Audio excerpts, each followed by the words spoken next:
Picture yourself, if you can, reaching in with this instrument and grasping blindly anything you can and pull hard. And when it finally pops free, out comes a leg that big, which you put down on the table next to you. You know you did it right if you crush down on the clamp and white material runs out of the cervix. That was the baby's brains. Then you can pull out skull pieces.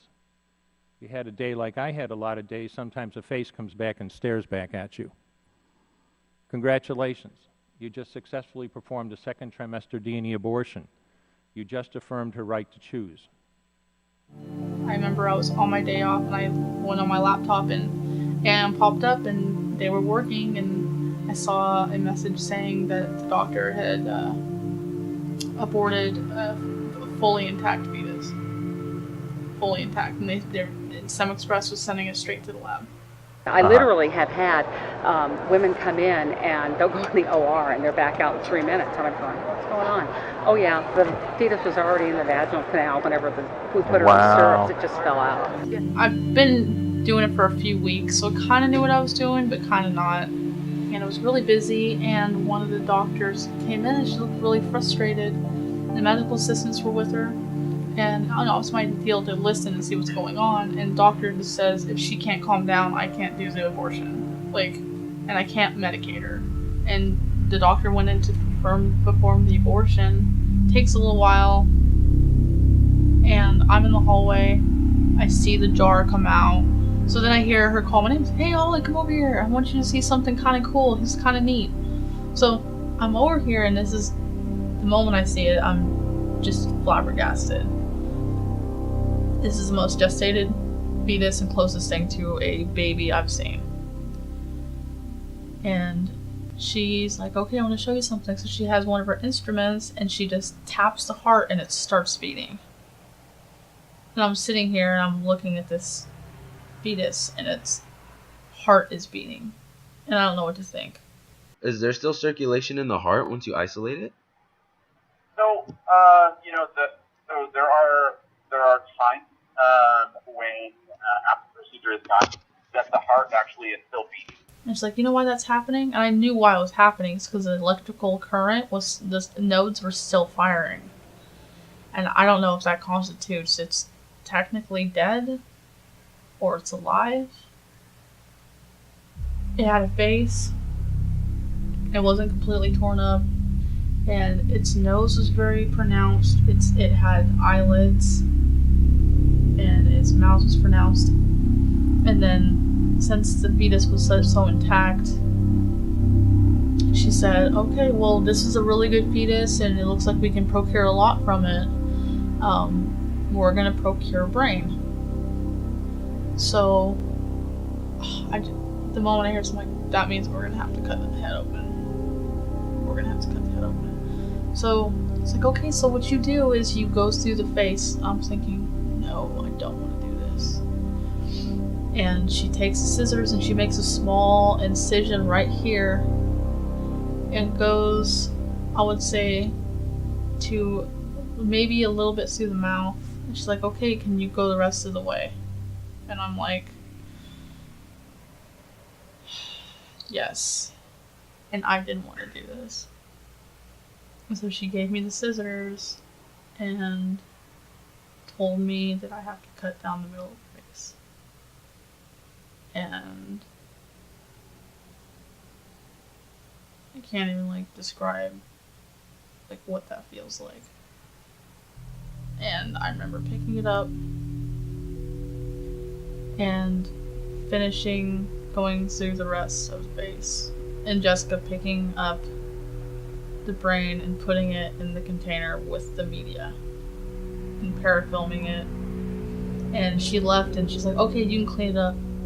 And I'm just sitting there like, what did I just do? And that was the moment I knew I couldn't work for the company anymore. And it was, even if it's going to be good, if that could have been the cure for some kind of disease, then I wish, even if it was, I wish I still wouldn't have done it. I don't want to be that person. And I remember it was a male.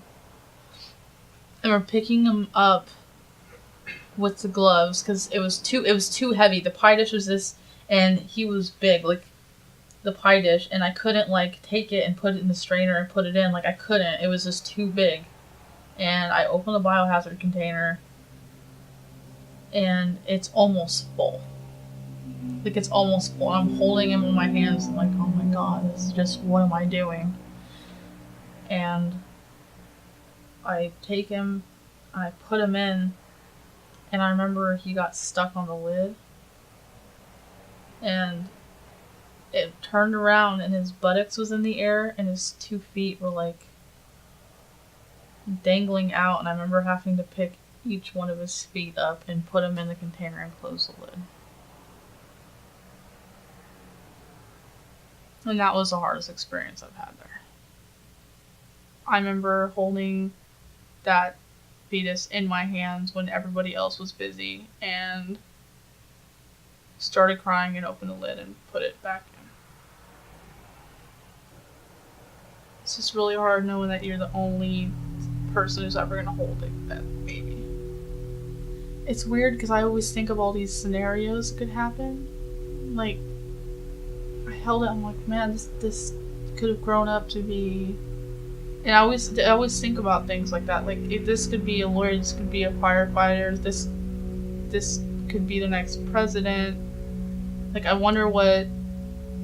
Because you can tell the sex sometimes. Like, I wonder if this, like, what it would like. Like, I can imagine, like... I wonder at age 3 if, you know, she would like to color. Or things like that, you know? I wonder what it would look like, her mom or her dad. Or things like that. I feel like it's a waste of life. Like, and it's sad that so many people view it as a mistake. You know, because it's not. I mean, life isn't a mistake. I mean, getting pregnant it be an accident, but it's not a mistake. These are intact kidneys, Okay. yes. If somebody needed... Because if I looked at that, I'd be like, that's good to go. Oh, yeah. That's like 21. Yeah. 5 stars. There was like 3 or 4 samples we could have taken out of the 11.6, so that would be, Excellent. you know, if we were doing like, you know, 50 to 75 per specimen, that would be like 200, 300, right? And we'd be comfortable with that. But like, so it's like stuff like this, like we don't want to be like just a flat fee of like 200 and then, you know, it's like... No, and you know, I think the per item thing works a little better just because we can see how much we can get out of it. So what do they want That's brain? fascinating. What do they do with Yeah, it? no, so brain, what you can do is with brain, they, Do people do stuff with eyeballs? oh yeah. Although eyeballs, they generally want more developed than this. And the cow, first there was brain in here. Blasted out? When they got blasted out with the water. Well, you know, a lot of times, especially with the second tries, is we won't even put water because it's so big. You can just put your hand in there and pick out Right, the and parts. just pick it up. So I don't think they would be as war-torn. Yeah. War torn. Oh dear. Well, here's some organs for you. They're all attached. There's the Really? stomach. Oops, sorry, they both of you. Kidney. Heart. I think it's the stomach. Yeah. The heart. Kidney and adrenal. I don't know what else is in there. Oh, there's a... There you go. Yep. You got all of them right And there. another boy. Another boy. I've been an obstetrician gynecologist for 33 years, and the early part of my career I performed over 1,200 abortions, over 100 of them in the second trimester, up to 24 weeks of gestation. A 24-week baby that we're describing here from last period is the length of your hand and a half again, from head to rump, not counting the legs. A second trimester abortion at that stage is a blind procedure. You can't really see anything. Everything has to be done by feel. Picture yourself, if you can, reaching in with this instrument and grasping blindly anything you can and pull hard. And when it finally pops free, out comes a leg that big, which you put down on the table next to you. And reach in with this again and grasp and pull hard. Out comes an arm about the same length, which you put down on the table next to you. And reach in with this instrument again and again and tear out the spine, the intestines, heart and lungs. Head of the baby about that age is maybe the size of a large plum. Again, the procedure is blind. You reach in being careful not to perforate the uterus. And you have a pretty good idea you have it if you have your clamp around something and your arms, your fingers are spread about as far as they will go. You know you did it right if you crush down on the clamp and white material runs out of the cervix. That was the baby's brains. Then you can pull out skull pieces. If you had a day like I had a lot of days, sometimes a face comes back and stares back at you. Congratulations. You just successfully performed a second trimester D&E abortion. You just affirmed her right to choose. Oh, he's the same age as me, 15, you know, so like if they're 15, it's just like mainly 14 and under, we have to.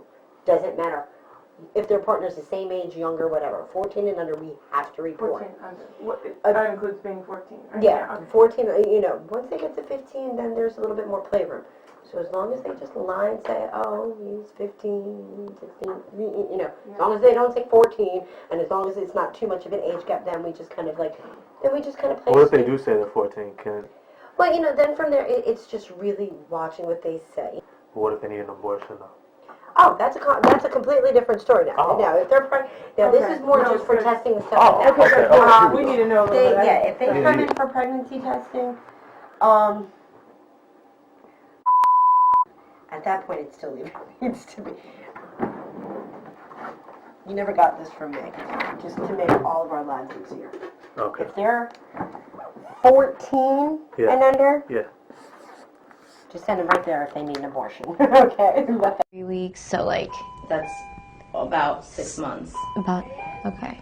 Yeah, So I you're mean, like, is it like pretty big? Like, do you know how big it is? Like, It's 6 months. It's fully Like- grown. it's fully grown. Yeah. Okay. So you mean it has like all the parts and stuff? You Yeah. think? Okay. Yeah.